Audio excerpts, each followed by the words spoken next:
ഞാനും ഉണ്ണിമുകുന്ദ അനൂപ് മേനോൻ പൃഥ്വിരാജ് ഞങ്ങൾ ഫ്രണ്ട്സ് സെറ്റപ്പില് ആ ഫ്രണ്ട്സ് സെറ്റപ്പും ബെൽറ്റും ഒക്കെ മാറി ഇപ്പൊ പുതിയതായി എന്നാണ് ആറാട്ടണ്ണൻ സീക്രട്ട് ഏജന്റ് ഡോക്ടർ റോബിൻ പതായ് എന്നാണ് കുറേ ആൾക്കാർ പറഞ്ഞുകൊണ്ടിരിക്കുന്നത്.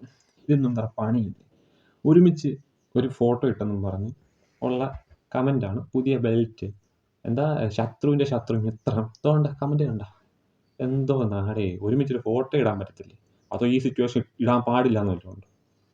ഒരാളുടെ ഫോട്ടോ അവർക്ക് എപ്പോഴും ഇടണമെന്ന് തോന്നിക്കഴിഞ്ഞാൽ അവർക്ക് ഇടാം. അത് ഇങ്ങനത്തെ കമൻ്റൊക്കെ പാസ് ചെയ്യാന്ന് വെച്ച് കഴിഞ്ഞാൽ എന്തോ തോൽവികളാണ് നീയൊക്കെ.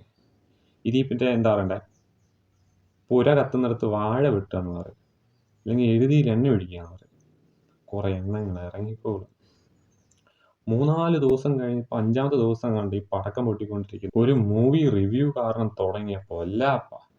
പിന്നെ സീക്രട്ട് ഏജന്റും ഉണ്ണിമുകുന്ദനും തമ്മിൽ വിളിയായി, വഴക്കായി. പിന്നെ അത് സംസാരിക്കാനായിട്ട് ന്യൂസ് ചാനൽ ചർച്ചയായി. പിന്നെ അവിടെ അഖിൽമാരാർ എന്ന് പറയുന്നൊരു പുതിയൊരു വ്യക്തി ഉടലെടുക്കുന്നു. അവിടുന്ന് അടുത്ത പ്രശ്നങ്ങൾ ഉണ്ടാകുന്നു. പിന്നെ അവിടുന്ന് വീണ്ടും റോബിൻ രാധാകൃഷ്ണനെ അതിനകത്ത് കൊണ്ടുവരുന്നു. എൻ്റെ വന്ന് ഇപ്പം 2 ബാല വരെ എത്തിയിരിക്കുന്നു. എന്തോ നാടേ, ഒരു മര്യാദയൊക്കെ വേണ്ടേ? ആ സിനിമയ്ക്ക് നല്ല കളക്ഷൻ കിട്ടി. മാളികപ്പുറം എന്ന് പറയുന്ന മൂവിക്ക് ഒരു 3 ആഴ്ച അല്ലെങ്കിൽ 4 ആഴ്ച കൊണ്ട് 100 കോടി ക്ലബ്ബിൽ കയറേണ്ട പടം ഇപ്പം 1-2 ആഴ്ച കൊണ്ട് 100 കോടി ക്ലബ്ബിൽ കയറി. ഇപ്പം തന്നെ 50 കോടി കയറി കഴിഞ്ഞു. ഇനിയിപ്പോൾ കുറച്ച് ദിവസത്തിനകം 100 കോടി ക്ലബ്ബിൽ കയറും. ഇതിലും വലിയ പ്രൊമോഷൻ ആ പടത്തിന് വേറെ കിട്ടാനുണ്ടോ? ഇല്ല. അതുപോലെ തന്നെ സീക്രട്ട് ഏജന്റിനും കുറേ റീച്ച് കിട്ടി. ഇതിനകത്ത് ഈ അഖിൽമാരാർ ഇടയ്ക്ക് വന്നിട്ട് എന്തൊക്കെ കാണിച്ചു. ആവശ്യമില്ലാതെ റോബിനെ പിടിച്ചതിനകത്ത് ഇടുന്നു. എന്തുവാടെ, നിർത്ത്, ബോറടിക്കുന്നു. ഒരുപാട് ദിവസം ഇത് ഈ കണ്ടന്റ് തന്നെ മാറ്റിപ്പിടിക്കുക. ഇതിൻ്റെ ഇടയ്ക്ക് ഓരോരോ പ്രശ്നങ്ങൾ വേറെ വരുന്നുണ്ട്. പക്ഷെ അതൊന്നും ഇതിൻ്റെ അത്ര അങ്ങോട്ട് എത്താത്തതുകൊണ്ട് അതൊന്നും ആരും അറിയാതെ പോകുന്നു. മതി, നിർത്ത്. ഇതൊരുമാതിരി കുടുംബശ്രീ പെണ്ണുങ്ങളുടെ വഴക്ക് പറഞ്ഞ പോലെ അവിടെ ചെന്ന് കുറ്റം പറയുന്നു, ഇവിടെ ചെന്ന് കുറ്റം പറയുന്നു, അപ്പുറത്ത് നിന്ന് കുറ്റം പറയുന്നു. ആണോ ഉണ്ടോടി? നിർത്ത്. ഇതിൽ ബാലച്ചേട്ടൻ എന്താ പറയാൻ നമുക്കൊന്ന് കേട്ടു നോക്കാം. ഏത് ഈ മോശം ഓപ്പണായിട്ട് പറയാം. എനിക്കും ഉണ്ണിമുകുന്ദനുക്കും സൗന്ദര്യം പിണക്കമുണ്ട്.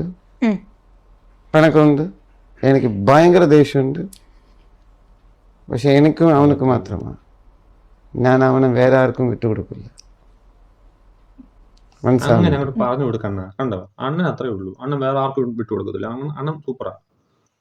ഇത് പക്ഷേ പണ്ടെടുത്ത വീഡിയോ കേട്ടോ. അതായത് ഈ ഒരു ഇഷ്യൂവിനൊക്കെ മുന്നേ ഷൂട്ട് ചെയ്തൊരു ഇന്റർവ്യൂ അതിൽ പറഞ്ഞതാ. പക്ഷെ അത് പറഞ്ഞതാണെങ്കിലും ഇപ്പോഴാണ് ഉപകാരപ്പെട്ടത്. അണ്ണൻ അത്രേ ഉള്ളൂ.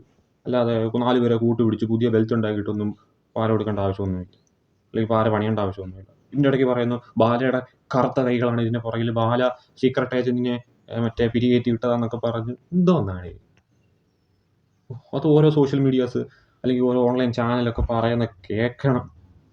തുറക്കാൻ വയ്യ. മര്യാദയൊക്കെ ഉണ്ട്. കണ്ടന്റ് ക്ഷാമൊന്നും പറഞ്ഞ് ഇങ്ങനെ ചിത്രം കാണിക്കാവോ?